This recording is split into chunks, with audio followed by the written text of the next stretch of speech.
Yeah. Hey, Matt, how are you? Good. Good.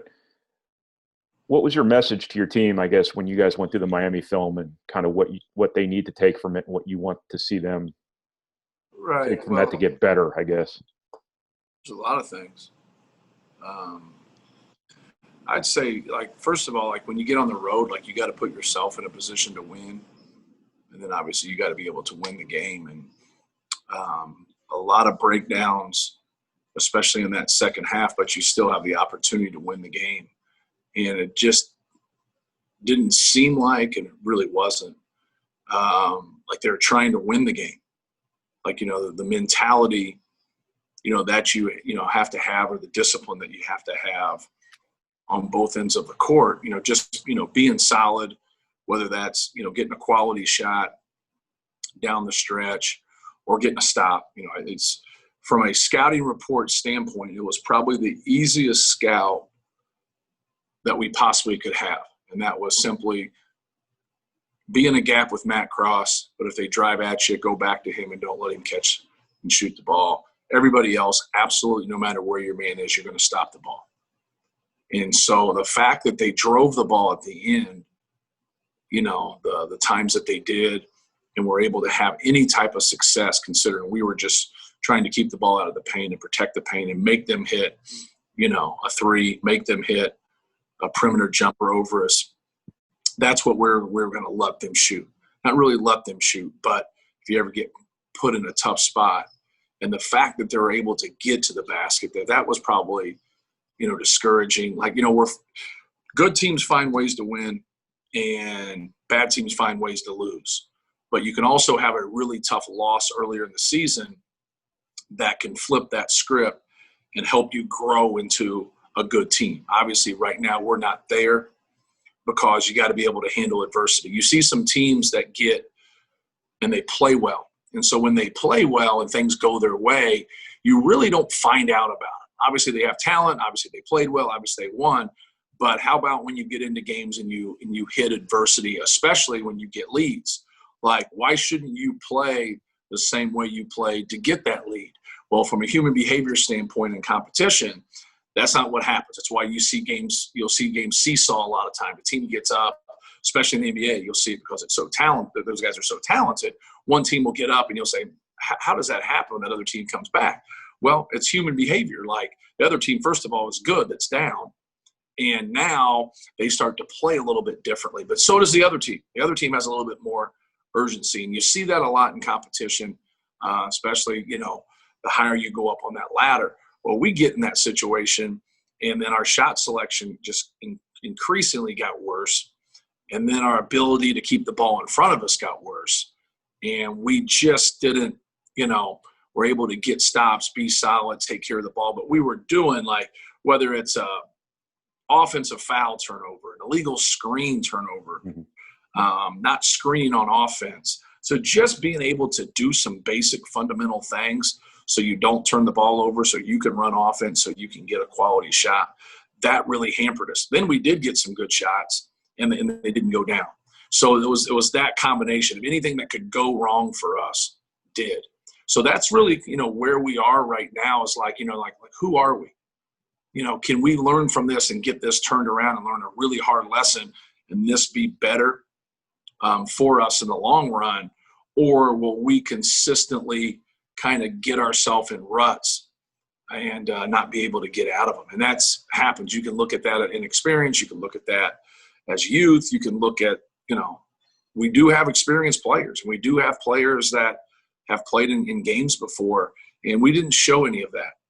And I thought we were ready to play. I thought we had our coaches did a good job with our game plan. Just when we got into that second half, our ability to do basic things and have a competitive spirit about us and just really rally the troops and just find a way to win that game. And we didn't do that. So my answer really lies in what goes forward. We're going to work on things. We're going to, discuss things. Whether we win or lose, we watch film. Whether we win or lose, we practice hard the next day. Whether we win or lose, we're going to hold people accountable. It's going to go on. It's going to keep going on. So it's not anything that we're going to do any differently, but we just have to get a more consistent, productive play across the board. Is this where you find out if you have the leadership maybe you didn't have last season? Uh, Boy, I don't know about that. I don't know if like you look at it from that standpoint. I think we have people that are trying to do the right things. I don't look at it like we have a leadership problem. I think we have a problem functioning in an organized college basketball game. I think that's an issue. That's our issue. Like set a legal screen. If you're supposed to screen legally. You know, if you're penetrating and you're drawing people, play on 2 feet. Right. So a lot of times things get put into theory like it's a leadership issue. I don't look at it as a leadership issue. You know, I think, I heard you ask the question earlier, or Mike did. I just think that not everybody has what other people have as a kind of a natural leader, but you have it in you to do your job.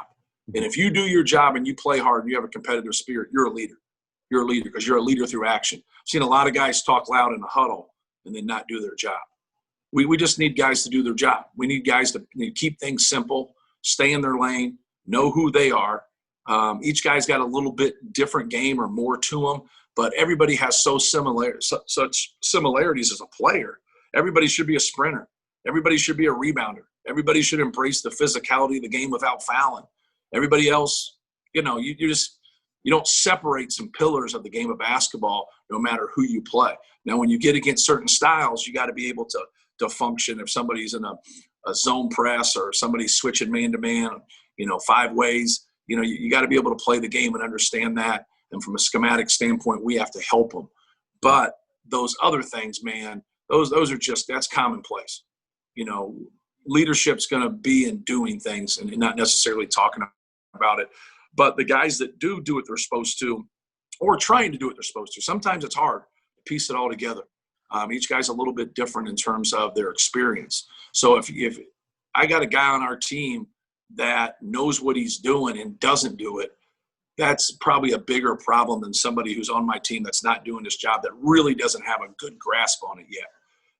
There lies our difference in some of our guys. And that's what we have to have. We have to have a maturity and an honesty about ourselves. And I always talk about that when we lose, but I really talk about it a lot across the board, is that just be honest with yourself. Just be honest about what we're doing. We're collectively trying to win together. And sometimes we all, whether consciously or subconsciously, get off that grid. All right. This kind of feels like a moment where you might tinker with your starting lineup. Do you think that's for grabs right now? Yeah, we will. So we'll see. I like to see who wants to finish the game. We didn't have a bad start to the game. We had a good start to the game. So if those guys weren't good at starting in the game, then how'd they play well? Obviously, they had a bad start to the second half. Obviously, they had a bad start to the Valpo game, but they had a good start to the second half. So, in the last 2 games, they've got it flipped. And just that inconsistency right there, now we got to see, are you going to help somebody by starting them? Or are you going to help somebody by not starting them? I hope both of those things are accurate. And it can work both ways. Sometimes people look at, well, I'm not starting, it's a demotion. Well, wake up. Do what you're supposed to. Right. Then some guys is like, maybe they're better at starting. Like maybe some guy coming off the bench that's done a few good things for us. Now maybe that gives him some confidence, or maybe the other guy, so it can work psychologically both ways for you. It also can work psychologically against you. Right. So you just don't know as a coach, but I do know going forward, we can't do it the same way right now. Maybe this is a group that comes back together at some point, because nothing's ever final. You always have this puzzle, whether that's through recruiting, through the team that you have right now. You're always trying to piece your puzzle to the right way, and there's always moving parts. And so as a coach, you got to really work towards having a pulse of your team. And sometimes that's hard when there's inconsistent play. Weekly Jaden check, any ETA on him practicing? He has not practiced. Not practiced yet. Just the only other thing I want to ask you about, in light of, I guess, some headlines around college basketball the last couple of days, how do you feel about playing right now? I mean, is this working? Well, we knew it wasn't going to be perfect, and just because it's not perfect, I think it's a mirror of what's going on in our society. Yeah. And so I think we have to just keep going. I think everybody that didn't go into a bubble had issues. Everybody's had issues, and we knew going into it there was going to be issues. I think we just got to keep pushing forward, keep trying to improve it. I know the everyday testing for us is the best thing to do. It's not a cure-all. It doesn't mean it's going to knock everything out. I think that's proven, but I do think we're under the best protocol in our league by testing every day, and that's really helped us. And I think in hindsight, people that had the funds to do that and to test every single day, the people that don't have the resources and the funds, like, you feel for them because their hands are tied. They can only do so much with what they have. But the people that did have the funds and the resources to test every day and didn't, that was a little puzzling to me across the board, because I think what you want to do is give yourself the best chance, especially when really no matter what you do, it's not going to be 100% for anybody. Right.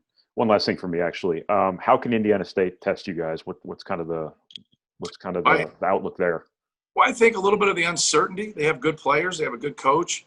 But also the uncertainty. Like, you could get a team that hasn't played very much. They played one game, and maybe that's just not quite there yet. Or it's a team that's really, played well in practice. They get this early game, and you've seen, teams really play well. But, they have skill. They have athleticism.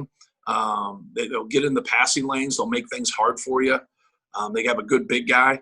But they got guys that can shoot the basketball. They got guys that can break you down. They have a really good mix of players. I'm good. Thank you, sir. All right. Thank you.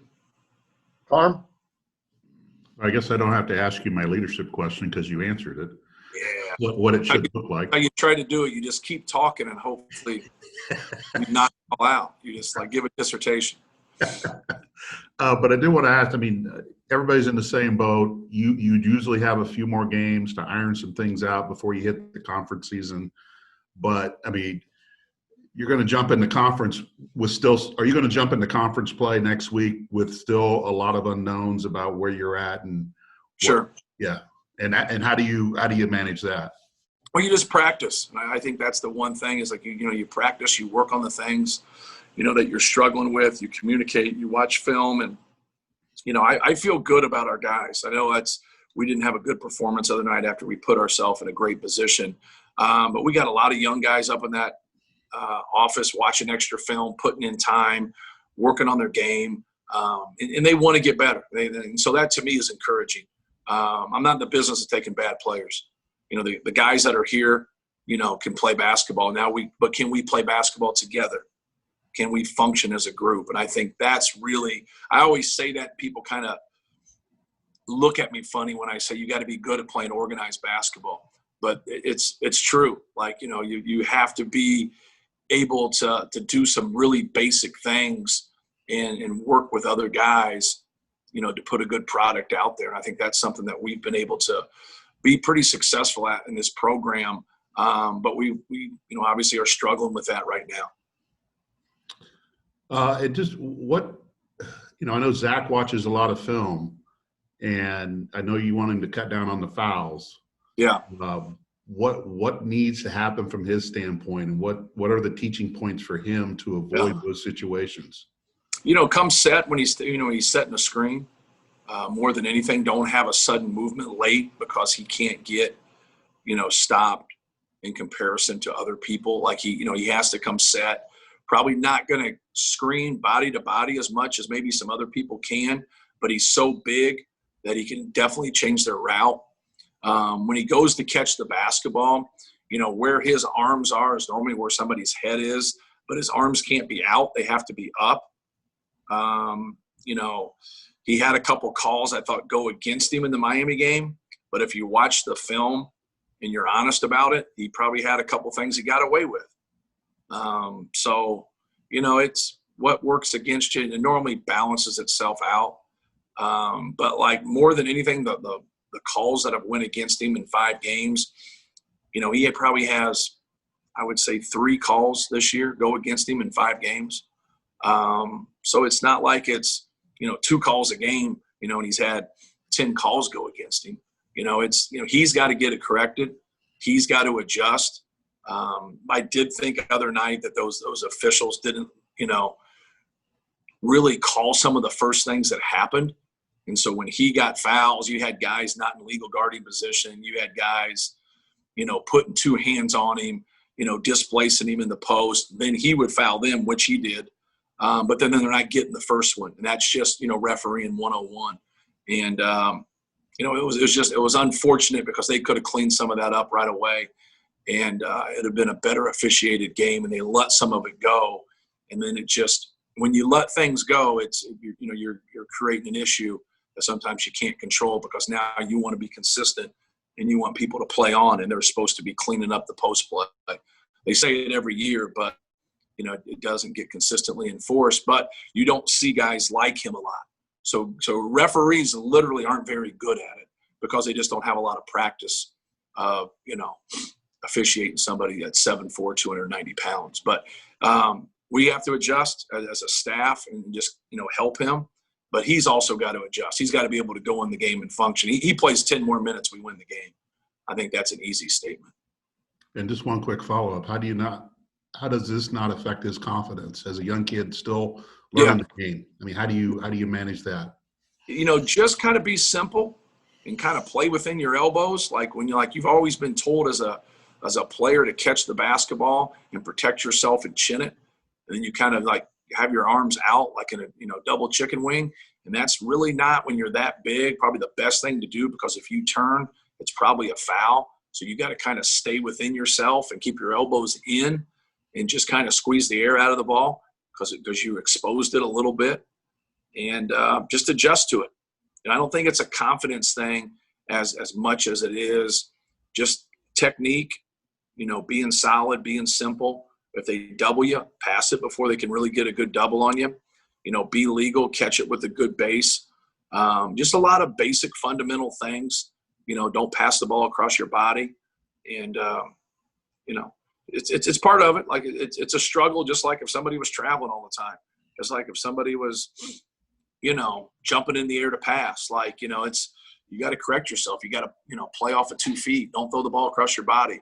Like, just make the adjustment and work. I don't think it's that big of a deal. I don't know how much he's gotten the ball before like he's getting it now. So, like, we're throwing him the basketball because, hell, he shoots 80%. It just makes sense to. But it's been counterproductive. At times it's been very efficient. And then also it's been counterproductive because, you know, he's had a high level of turnovers. So anybody that shoots 80%, you would think like, hey, let's get him the ball. But if it's, you know, you're going to get 4 turnovers in 15 minutes, then, but he's obviously a weapon. And so I think we can grow that weapon and get him to where he can play mistake-free basketball and, you know, really play with the purpose down there and cause people a lot of problems. All right. Thank you. No problem. Anyone else? Just one more real quick, if you don't mind. Matt, what's holding Travion back? I just think the details of the game. I think if he'll like stick to our rules, whether that's post D, ball screen D, you know, efficiency on offense, like when we run plays, do the little things that make the plays work, box out every single time. You know, anytime you have struggles, just, you know, go back to the basics. You know, keep things simple. Don't make things complex. When, you know, he's shooting tough shots or, you know, trying to thread the needle when he passes or he gets away from our ball screen and our post defensive rules, you know, you're not going to have as much success. I don't care who you are. I don't care what you've been through. You know, there's guidelines, there's parameters to the game that you have to stick to. And you just can't walk out there and just kind of float. And at times when he's engaged and he does that, he's a really good player. But when he doesn't, you know, he's going to struggle and he's going to be inconsistent. And that's what you see right now in his play. You know, he can get 11 rebounds in his sleep. You know, he is a talented, instinctive rebounder. But there's a lot of other things that go along with the game of basketball. You know, he's got the ability to be 2.5 to 1 assist to turnover ratio, shoot 60% from the field. You know, like he's got it to be a really good player. He's just got to have discipline and piece everything together. And when he does those things, he'll be more productive. So it's not a real hard thing.